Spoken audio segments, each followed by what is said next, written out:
Iran ಮತ್ತು America ನಡುವಿನ ಉದ್ವಿಗ್ನತೆ ಈಗ ಸಮುದ್ರದ ಮಧ್ಯದಲ್ಲೇ ಸಿಡಿದೆದ್ದಿದೆ.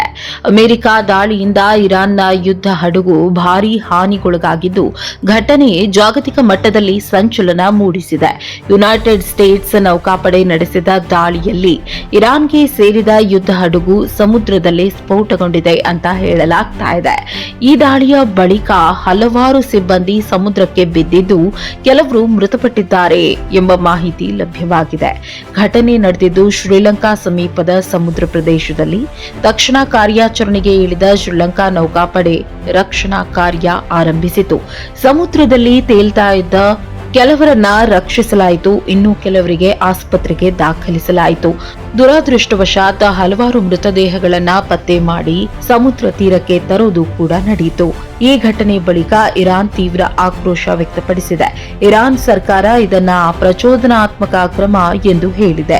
ಇದೀಗ ಜಗತ್ತಿನ ಕಣ್ಣುಗಳು ಈ ಘಟನೆಯ ಮೇಲೆ ನೆಟ್ಟಿವೆ.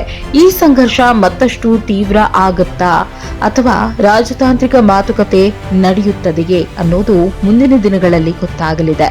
ಒಟ್ನಲ್ಲಿ ಸಮುದ್ರದ ಮಧ್ಯದಲ್ಲಿ ನಡೆದ ಈ ದಾಳಿ ಜಾಗತಿಕ ರಾಜಕೀಯದಲ್ಲಿ ದೊಡ್ಡ ಚರ್ಚೆಗೆ ಕಾರಣವಾಗಿದೆ.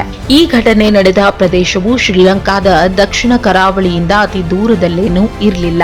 ದಾಳಿಯ ಮಾಹಿತಿ ಲಭಿಸುತ್ತಲೇ ಶ್ರೀಲಂಕಾ ನೇವಿ ರಕ್ಷಣಾ ನೌಕೆಗಳನ್ನ ಕಳುಹಿಸಿ ಶೋಧ ಮತ್ತು ರಕ್ಷಣಾ ಕಾರ್ಯಾಚರಣೆ ಆರಂಭಿಸಿತು.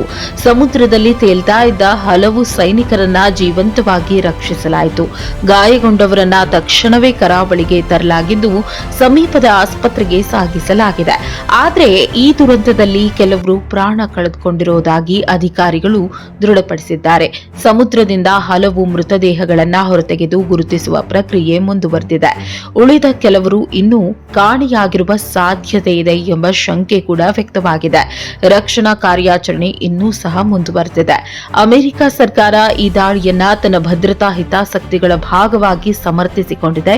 ಮತ್ತೊಂದೆಡೆ ಇರಾನ್ ಈ ಕ್ರಮವನ್ನು ತೀವ್ರವಾಗಿ ಖಂಡಿಸಿದ್ದು, ಇದು ಅಂತಾರಾಷ್ಟ್ರೀಯ ಕಾನೂನು ಉಲ್ಲಂಘನೆ ಎಂದು ಆರೋಪಿಸಿದೆ.